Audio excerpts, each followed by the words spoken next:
That morning, the sky unleashed more than rain. It wasn't the soft drizzle that makes the world look tender and blurred, but a merciless torrent, each drop hitting the ground like judgment. The clouds hung heavy and gray over the cemetery, pressing down as though even the heavens grieved with us. My shoes sank into the mud, each step pulling at me. The wind clawed at my coat, insistent, like a child begging not to be left behind. But none of it compared to the hollow ache inside me as I stood before my son's coffin. 27 years old.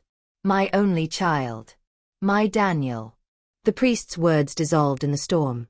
His attempts at comfort reduced to noise lost beneath the roar of rain and the static in my head. People clustered beneath umbrellas, whispering condolences, dabbing their faces, shivering. I stood rooted, dry-eyed, frozen. I hadn't shed a single tear since the call 2 weeks earlier. A car accident, then fire. They said nothing was left but fragments. What they gave me, they swore belonged to him. And then my phone vibrated. In that place, in that moment, it was jarring. Improper.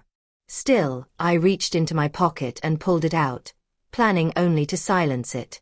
A number I didn't know lit up the screen. One message. I'm alive. Don't trust my wife. At first I thought it cruel. A sick trick. But then my hands shook, my throat locked, because what happened next couldn't be forged. As I stared, the sender's name shifted on its own. Danny. The name I had saved for him since the day he got his first phone at 15. The prayer ended without me hearing it. Hands touched my shoulders without me feeling them. My whole world was narrowed to that glowing screen, my pulse slamming in my ears, vision blurring with disbelief. Could it be true? Could Daniel still be alive? He'd always been sharp, my boy. Even as a child, puzzles fascinated him. He'd find shortcuts, solutions, the threads that others missed. I remember him at 13, taking apart a broken watch with the patience of a surgeon. "Mom, nothing's ever really broken," he said. "You just have to look closer." I raised him alone after his father disappeared when Daniel was 3. We were inseparable, mother and son against the world. He confided in me about everything, or so I believed. Then came Rachel. They met in college. She was bold, striking, a journalism student with questions that cut like knives.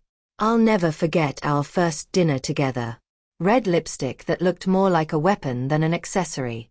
A smile that never quite touched her eyes. Her curiosity about our money lingered too long. But Daniel was taken with her. He said she challenged him. Said she understood him. They married 2 years later. At first, she was cordial, even affectionate. But after the vows, something shifted. She distanced herself, kept him occupied, hushed. Once, I saw bruises. He claimed rugby. Daniel never touched rugby. Still, he wore happiness like a mask, and I wanted to believe it. Now here we were, burying him, or pretending to. Unless that message was real.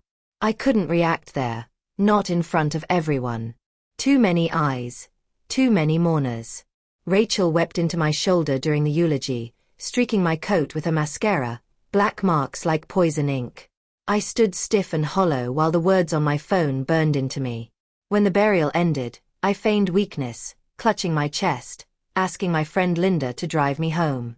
The moment I was alone in my car, I opened the message again. My fingers trembled as I typed, "If this is really you, prove it." The response came instantly. "When I was 6, you bought me the astronaut bedsheets because I said I wanted to live on the moon." When he was little, Daniel used to fall asleep clutching a flashlight, casting its glow across the ceiling so he could pretend the plaster was a sky full of stars. Nobody ever knew that secret. Not even Rachel. The days that followed blurred together in a haze of dread and mourning. Daniel's messages were brief, each one carrying more weight than I could bear. He said he was hiding, that calling wasn't safe. He told me Rachel had tried to kill him, and nearly succeeded. Then he sent a photo. Grainy, but undeniably him. His face thinner, a beard starting to grow, scars running across skin I once kissed goodnight. He was holed up in some nameless motel, though he refused to say where. "I'll tell you everything later. But first, I need your help." Just like that, I was pulled back into my old role, his protector. Only this time, the danger was lethal. Looking into Rachel's world turned out easier than I expected. Grief loosens tongues. Friends whispered things they didn't realize mattered.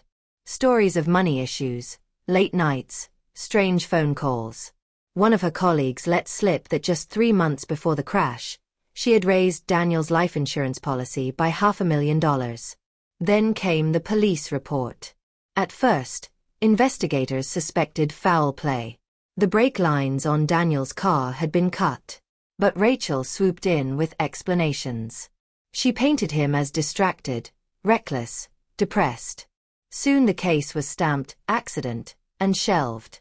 But now I could see the cracks bleeding through the cover-up. I turned to Detective Lennox, a man who owed me a favor and had once been close with my late brother. We met quietly, off the record. When I laid the messages in front of him, his face drained of color. "Marion," he whispered, his tone sharp with disbelief. "If this is genuine, your son isn't just a survivor. He's the target of attempted murder. And either the wrong man was buried, or worse, he's walking as a ghost while someone else rots in his grave." That night, the weight finally crushed me. I collapsed on the floor of Daniel's childhood room, clutching my phone like a lifeline. For the first time since he was born, I wept with abandon.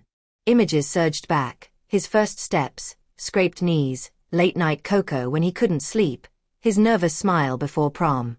I cried until my lungs burned. Was I chasing a phantom? Was this all a cruel trick? Then another message came. "Meet me in 1 hour. Motel 39, off-road 8. Come alone." The motel looked like despair itself. Neon lights sputtering, paint peeling, the air thick with old cigarette smoke. I parked beneath a broken lamp, hands shaking so badly I could hardly keep hold of the steering wheel. And then, out of the shadows, a figure emerged. Hood drawn, gait uneven, face half hidden. But I knew him instantly. The tilt of his head, the way he carried himself. Daniel. He pulled the hood back. My son. Scarred, older, haunted, but alive. We fell into each other's arms with the desperation of drowning people clinging to the same piece of wreckage. His breath hitched against my ear. Mine matched his. For the first time in weeks, I felt my heart beating for something other than grief. "I had to make her believe I was dead," he whispered. "She won't stop until I'm gone." That night, he poured everything out. Rachel had stumbled into a world of dirty money, laundering cash through an online media shell company. When Daniel uncovered it and threatened to expose her, she seduced him into silence, then turned to intimidation. The accidents, the lies, the psychological warfare. Finally, the car. He barely survived and, with the help of an old college friend, staged his own death. The fire, the remains, the staged identification, it was all orchestrated. He had even watched his own funeral through a live stream. "She's dangerous, Mom," he said. "She won't stop until the deal goes through, and as long as I stay dead." So we planned. Lex, Daniel's college friend, was a cybersecurity genius. He dug into Rachel's digital life, emails, accounts, encrypted files. What he uncovered implicated not just Rachel but others in her circle. And then there was Chris, Rachel's brother, a disgraced ex-cop drowning in debt. He had the access she needed, the contacts to smooth things over. When Daniel and I confronted him, the truth spilled out over tears in a diner booth. He hadn't known how far she would go. He wanted out. He agreed to wear a wire. The net tightened until the inevitable climax. A warehouse by the docks. Yes, cliché, but reality often imitates fiction. Rachel came for the handoff. Money, files, a new identity. Chris was wired, Lennox and a federal team listening from the shadows. Daniel watched from a safe distance through a drone Lex had rigged. Rachel laughed during the exchange. "He's gone. Dead as dust." That fool never understood what I was capable of. Her words had barely finished echoing when Lennox gave the order. Agents swarmed, weapons raised. Her smirk wiped clean as she was cuffed and dragged into the night. The resolution wasn't swift. It took months to clear Daniel's name, longer still to officially declare him among the living. The insurance payout was clawed back. Rachel and Chris went to prison. Others tied to the scheme were exposed. But the damage had already rippled through countless lives. Daniel kept himself hidden for a while. Justice doesn't erase scars. But eventually he came home. He teaches robotics now at the local community college.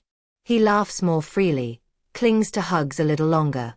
At night, we still share Coco, just like when he was a boy. The scar on his temple aches when it rains, but he's alive. And me. I learned grief isn't always honest. Sometimes it's a mask for secrets, a placeholder until truth breaks through. The dead don't always stay buried. Sometimes they return, not only to reclaim their lives, but to teach you how to live yours again. The lesson I carry is simple. Trust your instincts. Love without restraint. Question what lies on the surface. And never underestimate the reach of a mother's love. Because when the world tried to bury my son, he sent me one text, and I dug until I unearthed the truth.